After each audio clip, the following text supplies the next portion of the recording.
दोस्तों, अगर आप भी विराट कोहली को और रोहित शर्मा को दुनिया का सबसे खतरनाक खिलाड़ी मानते हैं और कप्तान मानते हैं तो वीडियो को लाइक जरूर कीजिएगा। दोस्तों, विकेट विकेट विकेट पाकिस्तान के कातिलाना गेंदबाजी के आगे नतमस्तक हुआ आयरलैंड। शाहीन अफरीदी के साथ मिल मोहम्मद आमिर और हैरिस रऊफ ने मचाया ऐसा तहलका, 50 रनों के भीतर ही घुटने टेक गया आयरिश टीम का सितारों से सजा बैटिंग क्रम। तो आखिर कैसे पाकिस्तान के धुआंधार गेंदबाजों ने उड़ाकर रख दी आयरलैंड की धज्जियां। अपने कातिलाना गेंदबाजी से कैसे उन्होंने खोले पाकिस्तान के लिए सुपर 8 के दरवाजे। कितने रनों पर ही आयरलैंड को समेटकर उन्होंने लिख दिया नया इतिहास। उनकी खौफनाक गेंदबाजी इस रोंगटे खड़े कर देने वाले मुकाबले की पूरी हाईलाइट तो हम आपको दिखाएंगे ही, लेकिन उससे पहले आपको क्या लगता है कि जसप्रीत बुमराह और शाहीन अफरीदी में कौन सबसे बेस्ट गेंदबाज है? अपनी कीमती राय नीचे कमेंट करके जरूर बताइएगा। दोस्तों, T20 वर्ल्ड कप का 36वां मुकाबला पाकिस्तान और आयरलैंड के बीच फ्लोरिडा के मैदान पर खेला गया। ये दोनों टीमों के लिए मुकाबला बेहद ही महत्वपूर्ण था। इस मुकाबले में पाकिस्तान की टीम ने टॉस जीतकर पहले आयरलैंड को बल्लेबाजी करने के लिए आमंत्रित किया और खुद गेंदबाजी करने का फैसला किया। पाकिस्तान का यह फैसला देखकर हर कोई हैरान हो गया, लेकिन उनके लिए यह फैसला काफी शानदार साबित हुआ। आयरलैंड की तरफ से ओपनिंग की शुरुआत करने मैदान पर एंड्रयू बलबर्नी के साथ पॉल स्टर्लिंग आए। दोनों बल्लेबाज बेहद ही आक्रामक अंदाज में नजर आ रहे थे।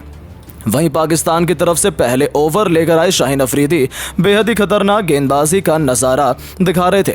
आयरलैंड के बल्लेबाजों को रन बनाना काफ़ी मुश्किल हो रहा था और शाहीन अफरीदी ने अपने ओवर की तीसरी गेंद पर बलबर्नी को क्लीन बोल्ड कर पवेलियन का रास्ता दिखा दिया। आयरलैंड का बिना खाता खोले पहला झटका लग गया। अब मैदान पर बल्लेबाजी करने आए लावर केन टक्कर, लेकिन शाहिद अफरीदी की घातक गेंदबाजी के आगे ये भी नहीं टिक सके। 5वीं गेंद पर अफरीदी ने अपना शिकार इन्हें बनाकर पवेलियन भेज दिया। पहले ओवर में पाकिस्तान की टीम पूरी तरह से मैच में हावी हो गई। 2 रनों के स्कोर पर आयरलैंड के 2 बल्लेबाज पवेलियन जा चुके थे। अब मैदान पर कप्तान पॉल स्टर्लिंग का साथ देने के लिए हैरी ट्रैक्टर आ चुके थे। इन दोनों बल्लेबाजों के कंधों पर टीम की पूरी जिम्मेदारी आ चुकी थी। आयरलैंड के खेमे में सन्नाटा छाया हुआ था। हर कोई इन दोनों खिलाड़ियों से उम्मीद लगाकर बैठा हुआ था।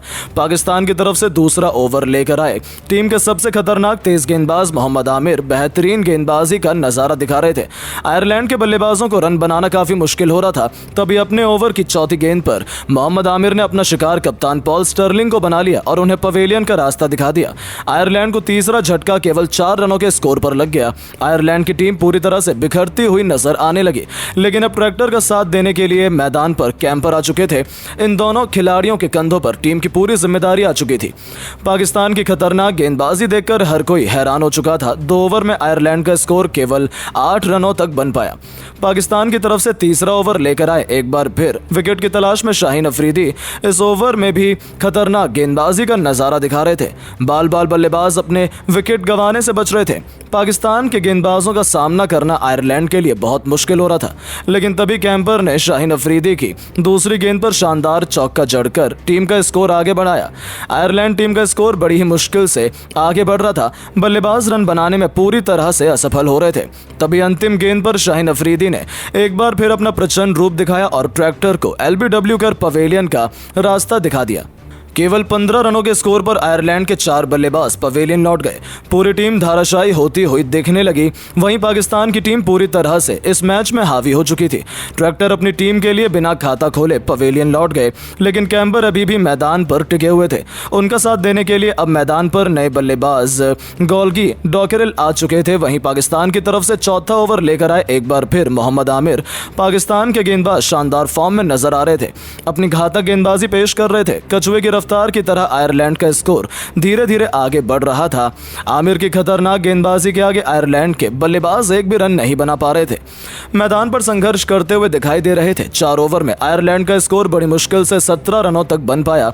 वहीं अपने 4 बल्लेबाज भी खो दिए। पाकिस्तान की तरफ से 5वां ओवर लेकर आए टीम के सबसे खतरनाक गेंदबाज एक बार फिर शाहीन अफरीदी, लेकिन इनका स्वागत इस बार गॉर्गी डॉकरेल ने ओवर की चौथी गेंद पर शानदार चौका लगाकर किया और टीम के स्कोर को तेजी से आगे बढ़ाया। इसके बाद भी वो रुके नहीं। अफरीदी की 5वीं गेंद को भी उन्होंने चौके में तब्दील कर दिया और अपनी टीम के स्कोर को रॉकेट की रफ्तार की तरह आगे बढ़ाया। इस ओवर में आयरलैंड के दोनों बल्लेबाजों ने मिलकर 11 रन बटोर लिए और अपनी टीम के स्कोर को 5 ओवर में 28 रनों तक पहुंचा दिया। धीरे धीरे आयरलैंड का स्कोर तेजी से आगे बढ़ना शुरू हो चुका था। वहीं पाकिस्तान की तरफ से पावर प्ले का अंतिम ओवर लेकर आए एक बार फिर टीम के सबसे खतरनाक गेंदबाज मोहम्मद आमिर बेहतरीन गेंदबाजी का नजारा दिखा रहे थे और आते ही उन्होंने अपने ओवर की चौथी गेंद पर डॉगरल को पवेलियन का रास्ता दिखा दिया। आयरलैंड का 5वां विकेट 28 रनों के स्कोर पर गिर गया। पूरी की पूरी टीम लड़खड़ाती हुई नजर आने लगी। वहीं पाकिस्तान के गेंदबाज पूरी तरह से मैच में हावी हो चुके थे। जिस तरह से आयरलैंड का स्कोर आगे बढ़ रहा था और पाकिस्तान के गेंदबाज तहलका मचा रहे थे, वो देखकर तो यही लग रहा था कि पाकिस्तान के सामने आयरलैंड की टीम 70 से 80 रनों का लक्ष्य देने में सक्षम रहेगी।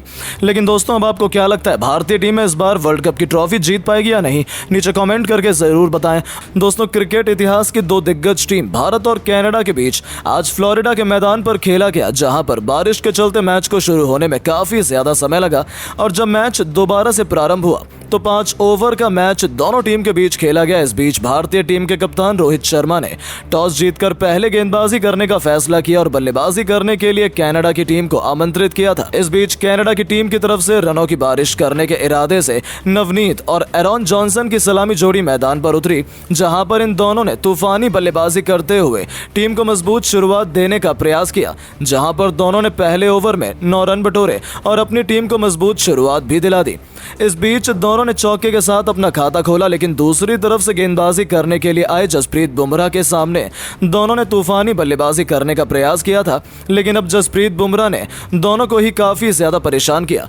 इस बीच उन्होंने नवनीत को 4 रन के स्कोर पर विकेट कीपर के हाथों कैच कराया, तो फिर दूसरी तरफ से एरॉन जॉनसन को 6 रन के स्कोर पर क्लीन बोल्ड कर दिया।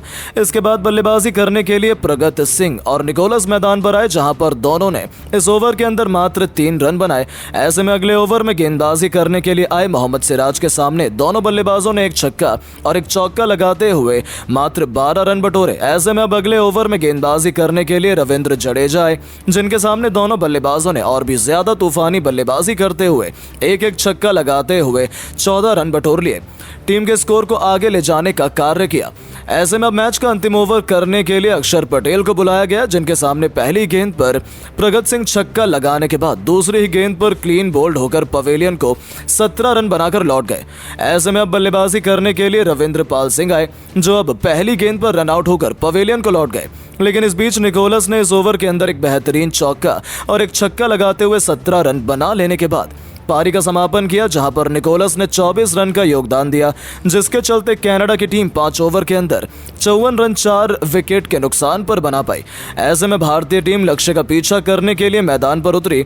इस बीच भारतीय टीम की तरफ से ओपनिंग करने के लिए एक बार फिर से कप्तान रोहित शर्मा और विराट कोहली की सलामी जोड़ी आई, जहां पर गेंदबाजी की शुरुआत हेलिगर ने की, जहां पर रोहित शर्मा ने इस ओवर में 2 चौके लगाते हुए 10 रन बटोर लिए। ऐसे में दूसरे ओवर में गेंदबाजी करने के लिए गॉर्डन को बुलाया गया। इस दौरान विराट कोहली ने बेहतर बल्लेबाजी करते हुए कवर ड्राइव के जरिए अपना खाता खोला और इस ओवर के अंदर बेहतरीन तरीके से बल्लेबाजी करते हुए 11 रन बटोर लिए। तो वहीं तीसरे ओवर में गेंदबाजी करने के लिए कलीम सना को बुलाया गया, जहां पर उन्होंने बेहतरीन गेंदबाजी करते हुए सबसे पहले रोहित शर्मा को 9 रन के स्कोर पर एलबीडब्ल्यू आउट कर दिया। जिसके बाद बल्लेबाजी करने के लिए ऋषभ पंत मैदान पर आए और उन्होंने इस ओवर के अंदर एक बेहतरीन चौका लगाया और ओवर में 7 रन बटोरे। ऐसे में अब मैच रोमांचक हो गया था, क्योंकि 2 ओवर में जीत के लिए 27 रन की जरूरत थी। ऐसे में अब गेंदबाजी करने के लिए खुद कप्तान जाफर गेंदबाजी करने के लिए आए। इस बीच उन्होंने जबरदस्त गेंदबाजी करने की पूरी कोशिश की, लेकिन विराट कोहली ने पहली 2 गेंद पर 2 चौके लगाते हुए पूरा का पूरा दबाव इस गेंदबाज के ऊपर डाल दिया। लेकिन इस बीच कप्तान जाफर ने बेहतर वापसी करते हुए विराट कोहली को 18 रन के स्कोर पर विकेट कीपर के हाथों कैच आउट कराया। जिसके बाद बल्लेबाजी करने सूर्य कुमार यादव आए, जो बिना खाता खोले दूसरी गेंद पर एलबीडब्ल्यू आउट हो गए। ऐसे में अब बल्लेबाजी करने शिवम दुबे आए, जिन्होंने ओवर में शानदार चौका लगाया, जिसके चलते ओवर में मात्र 14 रन आ गए। ऐसे में अब अंतिम ओवर में जीत के लिए 13 रन की जरूरत थी, जहां पर गेंदबाजी करने के लिए जुनैद सिद्दीकी को बुलाया गया। इस बीच ऋषभ पंत ने तो पहली 2 गेंद पर एक भी रन नहीं बनाया, लेकिन ऋषभ पंत ने तीसरी और चौथी गेंद पर 2 बेहतरीन चौके लगाकर गेंदबाज के ऊपर दबाव डाल दिया और ओवर की 5वीं गेंद पर भागकर 2 रन लिए। और जब अंतिम गेंद पर 3 रन की जरूरत पड़ी तो ऋषभ पंत ने अब कदमों का इस्तेमाल करते हुए चौका लगाकर 18 रन की पारी खेली और कनाडा की टीम को बारिश के बाद खेले गए इस मैच के अंदर बुरी तरीके से हराया। तो दोस्तों, आप आपको क्या लगता है, भारत और कनाडा के मैच में जीत के असली हीरो कौन रहे हैं? अपनी राय नीचे कमेंट बॉक्स में जरूर दें। दोस्तों, जैसा कि आपको पता है, भारत और कनाडा के बीच आज फ्लोरिडा के मैदान पर रोमांचक मैच खेला जा रहा था, लेकिन काफी ज्यादा बारिश के चलते इस मैच को शुरू होने में देरी हो गई। हालांकि मैच जब शुरू हुआ तो दोनों टीमों के बीच रोमांचक मैच खेला गया। इस बीच कनाडा की टीम ने निकोलस के 65 और प्रगति सिंह के 75 रनों के दम पर 180 रन 5 विकेट के नुकसान पर बना दिए थे। इस बीच अर्शदीप सिंह और जसप्रीत बुमराह दोनों ने तो 2-2 विकेट लिए।